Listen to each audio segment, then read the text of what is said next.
त्रेतायुगात जेव्हा प्रभू श्रीराम वनवासासाठी अयोध्येतून निघाले, त्या दिव्य प्रवासातून त्यांनी अनेक गाव, नद्या, वनराई पार केल्या. म्हणतात की त्या पवित्र पावलांचा स्पर्श आपल्या महाराष्ट्रातील या छोट्याशा गावातही झाला. होय, ज्या पिंपळाच्या छायेखाली प्रभू श्रीराम थांबले, त्या स्मृतीतून या गावाला नाव मिळाले, रामाची पिंपळस. आज आपण जाणून घेणार आहोत खरंच काय आहे या नावामागची कथा, इतिहास की श्रद्धा, आणि आजही जाणवतो का त्या पवित्र उपस्थितीचा स्पर्श. चला तर मग जाणून घेऊया रामाची पिंपळस या गावातील अद्भुत आणि रहस्यमय कथा.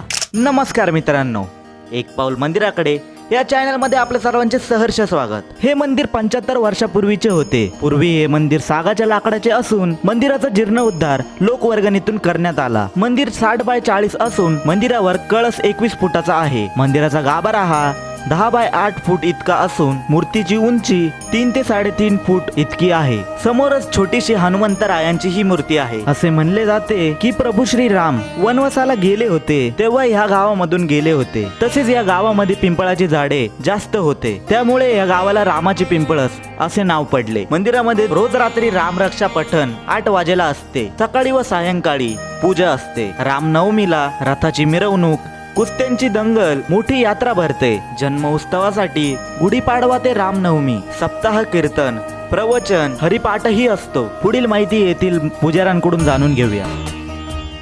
नमस्कार, मी सुधीर दत्तात्रय कुलकर्णी, पिंपळस रामाचे येथीलच रहिवासी आहे. आमच्या गावाला पिंपळस रामाचे हे नाव जे पडलं ते प्राचीन काळामध्ये प्रभू श्रीरामचंद्र जेव्हा वनवासामध्ये असताना कांचनमृग वधाच्या वेळेस ह्या परिसरामधनं ते गेले आणि त्यामुळे या गावाला पिंपळस रामाचे हे नाव पडलं. आजही प्रभू श्रीरामांनी सीतामाईंची तहान आणि भागवण्यासाठी म्हणून तिथे बाण मारलेलं आहे. आजही त्या ठिकाणी बारव उपलब्ध आहे. आणि असं सगळं इतिहासाचा वारसा असताना या गावामध्ये प्रभू श्रीरामांचं मंदिर नव्हतं.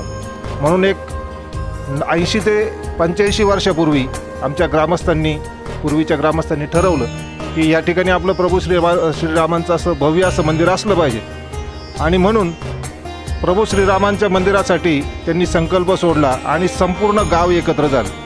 पूर्वीच्या काळी गावची लोकसंख्या तशी कमी होती आणि हा जो पूर्वी जे आज जे मंदिर दिसतं या हा मंदिराचा जीर्णोद्धार झालेला आहे. पूर्वीचं जे मंदिर होतं ते लाकडाचं मंदिर होतं. ते लाकूड जे आहे ते सगळं गिरणारं वगैरे ह्या परिसरामधून खरेदी करून आणि बैलगाड्यांनी ते संपूर्ण लाकूड आणलं, त्याचा साठा उभा केला. आणि साठा उभा करताना संपूर्ण गावचे नाडे चराटं सगळे एकत्र करून आणि त्याला ताण देऊन आणि ते ठेवलेलं होतं. परंतु काही कारणांमुळे ते मंदिर जे आहे ते बांधकामाला थोडा उशीर झाला. मग जो तो यायचा आणि जसे शेतीचे कामं सुरू झाली, पाऊस पडल्यानंतर शेतीचे कामं सुरू होतात आणि मग जो तो यायचा आणि एक आपलं चराट सोडून घेऊन जायचा. तर असं करताना तो साठा पूर्णपणे पडला. पुन्हा एकदा गावकऱ्यांनी स्वतः तो उभा केला आणि ते मंदिर बांधलं. जवळजवळ 72 वर्ष ते मंदिर या ठिकाणी उपलब्ध होतं आणि नंतर मग ते थोडंसं मोडकळीस आलं.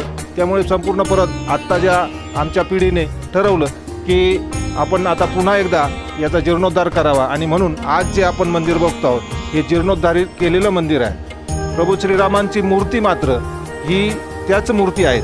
मूर्ती बदललेली नाही. प्राणप्रतिष्ठा आम्ही फक्त पुन्हा करून घेतलेली आहे. एक पाऊल मंदिराकडे या चॅनलने या मंदिराला आज भेट दिली आणि त्यांनी संपूर्ण माहिती या मंदिराच्या बाबतीमध्ये जाणून घेतली.